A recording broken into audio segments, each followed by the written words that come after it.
Well, good morning, everybody. I'm out in the shop today because here in Western PA, we're getting a pretty good spring rain going on. So, I come out to the shop today, and I just thought maybe I'd do a video on the A. I know it's a Super A, but I know I've done some of it out in the field, but I never really got a close up or kind of show you what this is or how it come about. So this is a Super A. As best I can tell, it's an early 1947. The serial numbers that are underneath the seat overlap with like the ending production of the regular A. So I'm not sure exactly. I assume that they probably had an overlap period of where they started making Super A's while they were still running out the regular A's. I could be wrong. You guys that know that know internationals may be able to correct me on that. It could be that somebody took a seat off the regular A and put it on this tractor, I guess. So I'm not real sure. It's a 70-year-old tractor. Anything could have happened. But kind of wanted to show you guys that this tractor is nothing real special about it.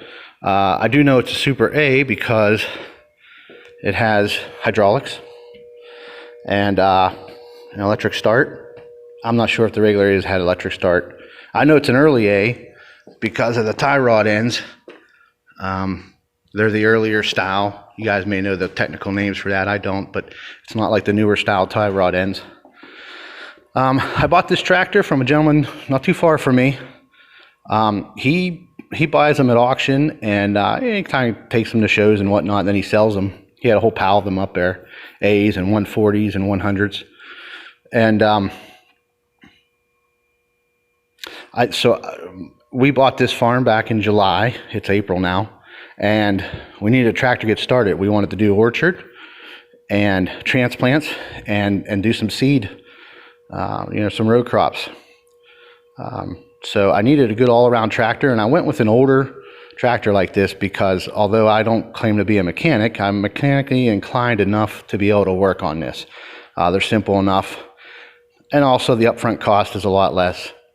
I do hope to get some bigger tractors down the road in order to help with the heavy tillage ground, doing heavy tillage. But this is enough to get us going, get us started. I can do everything I need to do with it with just this right now. So, it looks good in a video, but when you get up close, it has some new parts. Somebody put a newer fuel tank on it. Some of it was kind of spray bombed, painted, or whatnot. So it's not it needs some work. I haven't done any major restorations on this yet or anything like that. I do plan on giving it a paint job down the road, but I'm trying to work through some other things. It runs really good. If I open this door up, that rain will blow in, so I'm not going to start it right now, but it runs really good. It doesn't smoke or anything like that.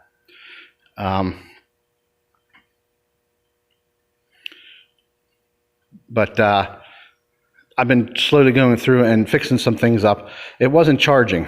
I had the old generator, 6-volt generator system on it. Wasn't charging at all. And so what I ended up doing was just converting it right over to a 12-volt system. And I bought a kit online off of eBay, and then kind of wired it in in a way that works. It's a single wire alternator. I know a lot of folks get upset about modernizing things like this. But understand, this is not a show tractor. I mean, this is a working farm, and we actually use this tractor to work this farm. And so, for me, it adds a lot of value to me to be able to update it. With the orchard and that, yeah, I could conceivably need that to run a 12-volt pump on a sprayer down the road.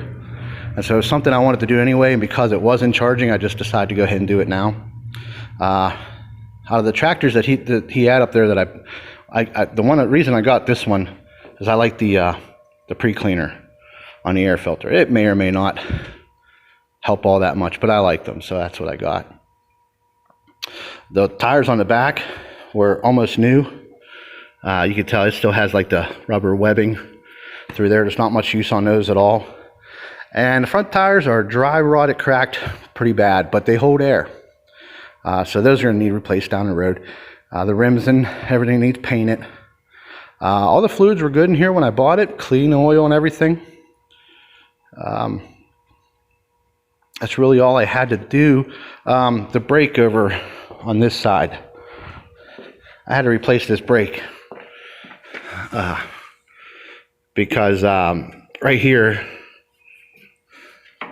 is a brake lock for this, and I went to set the brake one day and I pushed this down, and the rod back here pulled right out of the brake shoe, and for all I know they could have been original, I don't know. So we had to remove the final drive and replace that brake. There's no fluid or calcium in the tires, but it does have the weights. Some of the other videos I've done, you've seen it plow. I've had no problem with it spinning or anything like that. It's plowed very well. I bought these two-way plows with the tractor and a set of the front cultivators. He didn't have the rear cultivators, but the front ones anyway. And I think I paid him like $2,300 for the whole thing. And it's all very functional, very usable. But at some point in time, I do want to strip it down and completely just like do a restoration job. But it's still a work tractor, so you know. But I want to make it look nice down the road. But for right now, it's working. It's a good tractor. Some of the reasons I went for this as opposed to like a newer compact or something like that was, number one, cost. It was cost effective for me to get this. I'm also able to work on this era of a tractor. They're very simple in how they're set up. As I said, I don't count myself as a mechanic, but I can work on this. And it's just an all-around tractor for what we're doing. If I was doing big row cropping or something like that, yeah, I'd want something bigger right off the bat. But for what we're doing with an orchard and transplants, you know, kind of vegetable truck farming and about 4 acres of seed road cropping, it works for me. It works good. And down the road, like I said, I can get something bigger to help with the tillage work. But this is where we're at. This is where we're starting. Good tractor. I have no complaints about it. Runs good. There's some things I want to do down the road. But yeah, good tractor. So today we're out here working in the shop. I got some things on here. I actually want to get these plows off of here. And I'm going to set them aside and get the old Harbor Freight sandblaster and sandblast up all the painted surfaces and get those painted. I have a little more plowing to do, but I have a space now between that. I want to get these off anyway and put the hitch out. I got to do some trailer work. I need to haul some firewood and some other things. So I'm going to work on that today, getting those off. Getting that all set up. So yeah, thanks guys. Let me know if there's anything you want to see on that. I know as soon as I'm done recording this, I'll think of all kinds of things I wanted to say, and but it's a good tractor. All right, thanks.